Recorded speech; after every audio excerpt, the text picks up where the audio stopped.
During my experience as the 2017 Sam Miller Award winner, I got to meet various amazing and inspirational people. Besides my very small Bender Leadership Academy window, I had only met Joyce, her coworker Mary Brower, and the chairman of the Bender Lead On team, Gerald Helm. And the Bender Lead On team, why I mention that specifically, is because they are the ones that created the Sam Miller Award in honor of the late Sam Miller, who died in 2011, very unfortunately. And some of the people that I met through that award were the prior winners from 2016 and 2015, Olivia Stevenson and Gwen Jackson, respectively. I met them at the picnic. They're both very sweet, very funny, very encouraging. I have nothing but nice things to say about them. I met their friend Jay, who is very well-spoken. I think he's one of the most well-spoken people I think I've ever met that was close to my age. I've met some very well-spoken older adults, but I have met very few well-spoken young adults, and none really match up to how well-spoken he is. I have met Sam Miller's mother, of course, Ginny Emerson. She's a very inspiring person, and going through what she's gone through, I would imagine, is very hard, and she's still so strong and just an amazing person. I met some other members that worked at the Bender Leadership Academy, such as Carol Howard, who was the one that coordinated my invitation and sent all the information to me. She was very cooperative, very sweet, and I appreciate all the help that I got from her to make that day happen. And honestly, after everything happened with the radio show and the picnic, I figured that it was just smooth sailing from there. I wasn't really going to do much out of that, but I was very, very wrong, and in a good way. I was wrong in a good way. In October 2017, I was pulled into the guidance office, and I had no idea why. I honestly thought I was in trouble, but it was the career coordinator. She worked with a lot of colleges and helped people transition from school to work. That was her niche. And so she pulled me in and she said, "Mrs. Bender is trying to get a hold of you. She wants to know if you would like to speak at Disability Mentor Day at Heinz History Center in Pittsburgh." And I was like, absolutely. That's amazing that I'm being invited to this reception. And I figured it was a lot like the field trip, but she's like, "No, this is the preset before the field trip. This is where all of the workers that are associated with it meet up and prepare for it in a way, in a sort." And I was like, oh yes, I would absolutely love to go. This is an amazing experience. And like I said, if an opportunity knocks, you answer the door. So obviously I answered the door, and it was a very short notice. And when I mean very short, I was contacted the week before the event. So I had 7 days exact to work on this speech, and it was stressful. I rushed on that speech. I didn't even think it was that good. I thought it was good, but I was worried that it would not be good enough. I practiced the speech as hard as I could to the point to where I was getting sick over it, and misfortune struck that day because I was not very smart. I was very foolish and thought, oh, I could save my notes on my phone, and my phone will stay alive the whole time. That was a bold-faced lie, because moments before I was to go on stage and present my speech in front of various important people, such as the CEOs of Highmark, FedEx, UPMC, BNY Mellon, and more, my phone decided to die on me. And I had nothing. Luckily, I got on stage and I was like, you know what? What worked for me when I first joined the Bender Leadership Academy? I winged it. I winged the speech. I stuttered quite a bit because it's really hard to do speeches without some kind of guidance, and my guidance had just died on me. And I did amazing. And Joyce had even quoted one portion of my speech. I don't remember exactly what I said, but it was something not written in the speech. And I thought it sounded awkward, but she thought it sounded great. And at that point, I was just happy that I made her happy. I didn't care what any corporate executive or any random person that I had never met had to say at that moment in time. All I cared about was that I made Joyce proud, because that was the reason I was there.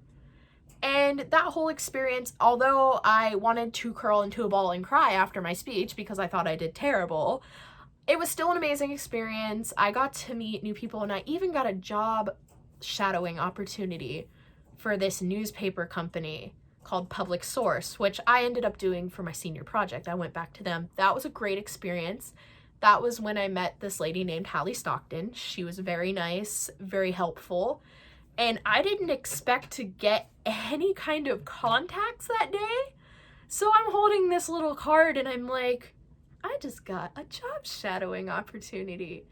And that was a really unique experience because not many members of the Bender Leadership Academy get invited to something so prestigious. But I feel like I was very privileged to have that experience after I had gone to Disability Mentor Day, the field trip.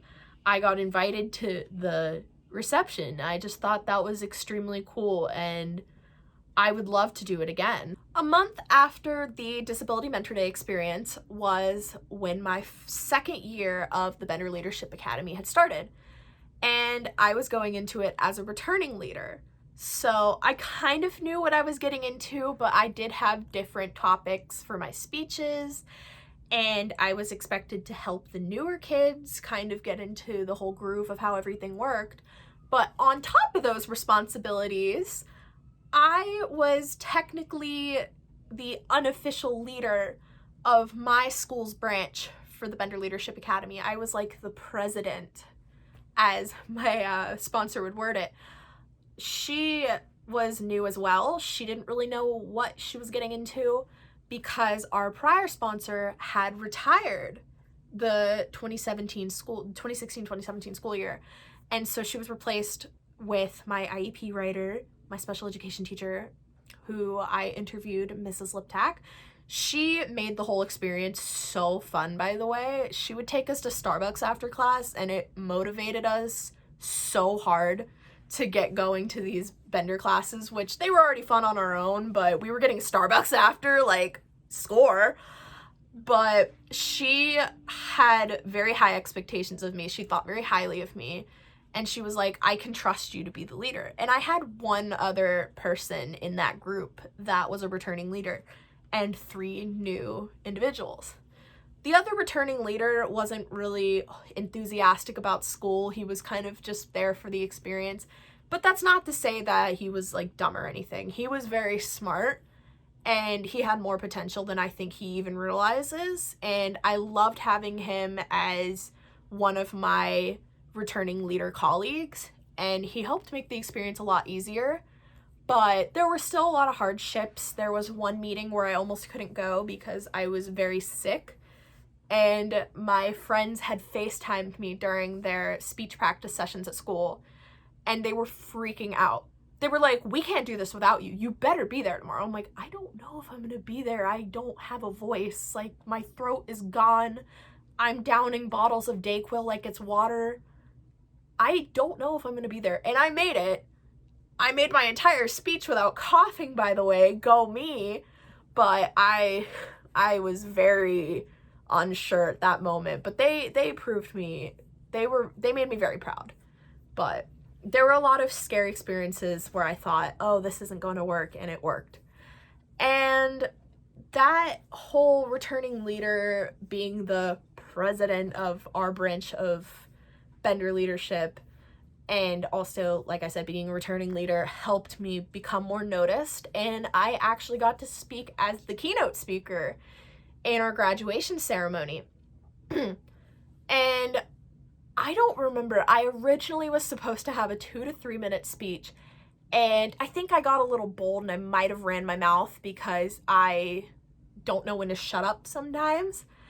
I think I said like, oh, 2 to 3 minutes shouldn't be that hard. And then she changed to 5 minutes, and I'm like, I should not have spoke. And I don't think she meant to do it in a way like punishing me.